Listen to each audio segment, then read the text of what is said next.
उसके मुताबिक पोल्स जो 5 एजेंसीज के हैं 354 से लेकर 365 सीटें जो हैं वो एनडीए के खाते में जा रही है। इंडिया के खाते में 139 से 148 सीटें जाती हुई दिख रही हैं और अन्य के खाते में 36 से 40 सीटें जो हैं वो हमारे साथ हमारे पोल्स के मुताबिक जो है वो जाती हुई दिख रही है। हमारे साथ राजलक्ष्मी जोशी जी जुड़ गई हैं। राजलक्ष्मी जी, बहुत बहुत स्वागत है आपका। तमाम चरणों में आपके साथ बातचीत हुई है और जो ये नतीजे फिलहाल एग्जिट पोल के दिख रहे हैं, क्या इनको मान लिया जाए या इसमें संशय की स्थिति है कि बीजेपी को या एनडीए को 350 के आसपास एक आंकड़ा दिख रहा है सीटों का?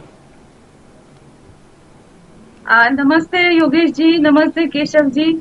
और ये जैसे मैंने अनुमान लगाया था करीब करीब वैसा ही है, ऐसे देखा जाए तो। क्योंकि देखिए इसमें ऐसा है कि इससे ऐसा नजर आ रहा है कि जैसे हो सकता है कि एनडीए ने जो पहले जो उनका परफॉर्मेंस था वो तो रिटेन किया, लेकिन कुछ जगह पे जहाँ पे उन्होंने थोड़ा ज्यादा पुश दिया था, जैसे खास तौर से तमिलनाडु में, केरला में, आंध्र प्रदेश में भी और तेलंगाना में, यहाँ पर ऐसा नजर आ रहा है कि उनका बहुत ज्यादा बढ़त हुआ है। और ये एक्सपेक्टेड भी था क्योंकि इस तरीके से उनका पुश था वहां पे, और जिस तरीके से ऑर्गेनाइजेशन और अभी जो कैंडिडेट्स वगैरह भी जो उधर लगाए हैं, जैसे केरला में इतने वर्षों तक ऐसे कहा जाए तो फिर ऑर्गेनाइजेशन तो था केरला में, लेकिन वहां पे कैंडिडेट्स इतने स्ट्रांग नहीं थे। इस बार जो है उन्होंने राज्यसभा मेंबर्स और मंत्री और ये सब जो उन्होंने लगाए थे, तो वो जो है मुझे लगता है बहुत फर्क पड़ेगा उससे, कम से कम एक 2-3 सीट वहां पे हो सकते हैं। और तमिलनाडु में तो अन्नामलाई जी ने बहुत ज्यादा मेहनत किया हुआ है। उन्होंने जो पाद यात्रा निकाली थी और जो वो खुद भी इतने अच्छे तरीके से उन्होंने वो जो कैंपेनिंग वगैरह किया है और बहुत ज्यादा पुश रहा है, तो तमिलनाडु में भी बहुत ज्यादा बढ़त होगी ऐसा नजर आ रहा है। मतलब 4 से 8 सीट मिल सकती है। तो पहले तो लोग हंसते थे जब मैं ऐसा कहती थी, लेकिन अभी आप अगर देखें तो एग्जिट पोल्स में भी ऐसे ही नजर आ रहा है। और आंध्र प्रदेश में भी देखिए जो तेलुगु देशम पार्टी है, वो लोगों ने उसको जैसे राइट ऑफ कर दिया था, लेकिन ऐसा नजर आ रहा है कि जो जगन मोहन रेड्डी के खिलाफ बहुत ज्यादा एंटी इनकम्बेंसी है, और उतना ही नहीं, वो एक कन्वर्जन का उनके खिलाफ बहुत ज्यादा एक एलिगेशन है। तो लोगों को नाराजगी है उनके खिलाफ उस विषय में। तो उनको एक अच्छी नई, जैसे कहते हैं फ्रेश लीज ऑफ लाइफ मिली है एनडीए के साथ वापस आकर। तो ये सब जो है इसका बहुत अच्छा असर पड़ा है, ऐसा मुझे नजर आ रहा है। जी चलिए, ये जाहिर तौर पर जब नतीजे फाइनल आएंगे उसमें देखने को मिलेगा कि क्या तमिलनाडु में वाकई ये 2 से 4 सीटें मिल रही हैं। लेकिन संकेत जी, इस वक्त रिपब्लिक भारत और मेट्राइज का एक आंकड़ा जो है वो पश्चिम बंगाल को लेकर भी आ रहा है। पश्चिम बंगाल में बीजेपी को 21 से 25 सीटें दी जा रही है। पिछली बार 18 सीटें उसके हिस्से में थी। टीएमसी को 16 से 20 और कांग्रेस या लेफ्ट अन्य के खाते में 0 से 1 सीट जाती हुई दिख रही है।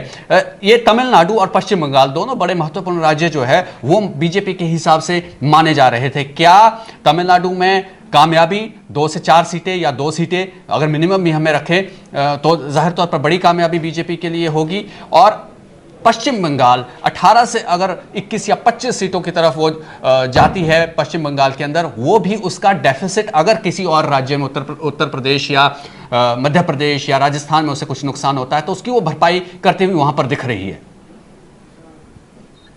जहाँ तक नॉर्थ ईस्टर्न स्टेट का जो बात है, जो मणिपुर के बाद, मणिपुर के जो इंसिडेंट के बाद ज्यादातर लोग बीजेपी के खिलाफ है। बीजेपी का जो नैरेटिव है या उसका जो हैंडलिंग ऑफ द सिचुएशन है जो भी है, लेकिन बीजेपी के खिलाफ तो है। खुल आके कुछ किसी के सामने या एजेंसी के सामने कुछ नहीं बता सकते जैसा लग रहा है, लेकिन उनके खिलाफ तो है।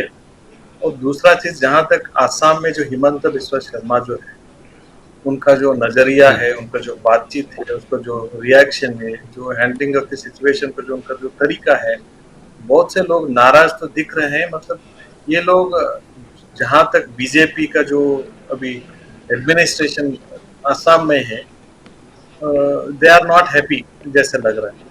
और जहां तक लेकिन संकेत जी लेकिन संकेत वोटर्स की नाराजगी एग्जिट पोल के रुझानों में तो नहीं दिख रही है। आखिर अगर एनडीए को 339 से 347 एज एन एवरेज सीटें मिल रही हैं, तो ये सीटें उन्हें आ कहां से रही हैं? ये एक बड़ा प्रश्न हो सकता है, बड़ा ज्वलंत प्रश्न हो सकता है। यही तो मैं बता रहा हूँ कि एग्जिट पोल मतलब जो एजेंसी कंडक्ट करते हैं, उनके सामने हर कोई जिस अपने आप को सामने आके नाराजगी नहीं बता सकते, because they may be afraid of agency, they may be afraid of targeting, they may be afraid of being trolled, कुछ भी हो सकता है। इसीलिए लोग कुछ तो डरे हुए तो लग रहा है, ठीक, पता नहीं कितना हद तक डरे हुए हैं, लेकिन डरे हुए तो लग रहे हैं। नहीं, एजेंसीज का डर मेरे ख्याल से वोटर्स तक तो नहीं देखा जा रहा है अभी।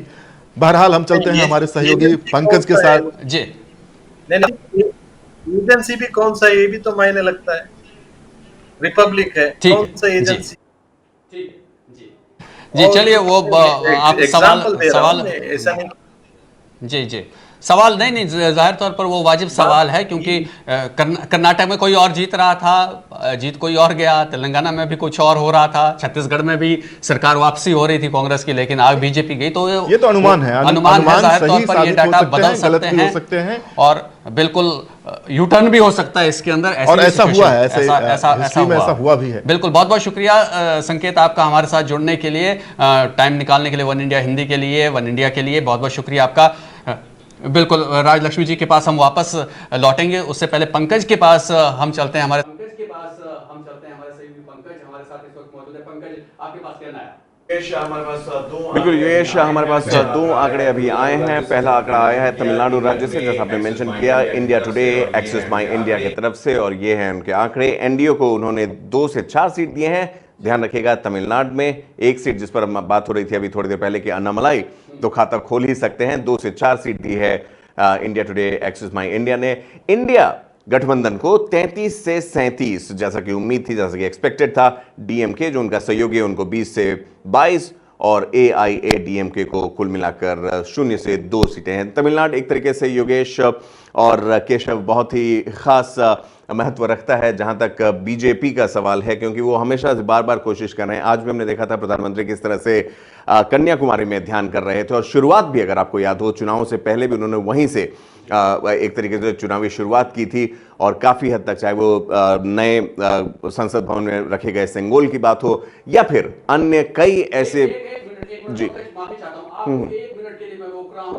हमारे पास एग्जिट पोल आ गए हैं, और पहली बार जो अग्नि न्यूज सर्विस एक एजेंसी है, उसने पहली बार 242 सीटें दी है। 242 सीटें दी है एनडीए को। एक ये पहली एजेंसी है जिसके एग्जिट पोल में 242 सीटें एनडीए के खाते में जाती दिख रही है, और इंडिया गठबंधन के खाते में 264 सीटें जाती हुई दिख रही है, और अन्य के खाते में 37 सीटें जाती हुई दिख रही है। अग्नि न्यूज सर्विसेज करके ये एजेंसी है, तो पहली न्यूज एजेंसी है केशव जो अग्नि ने तो सच में आग लगा दिया है।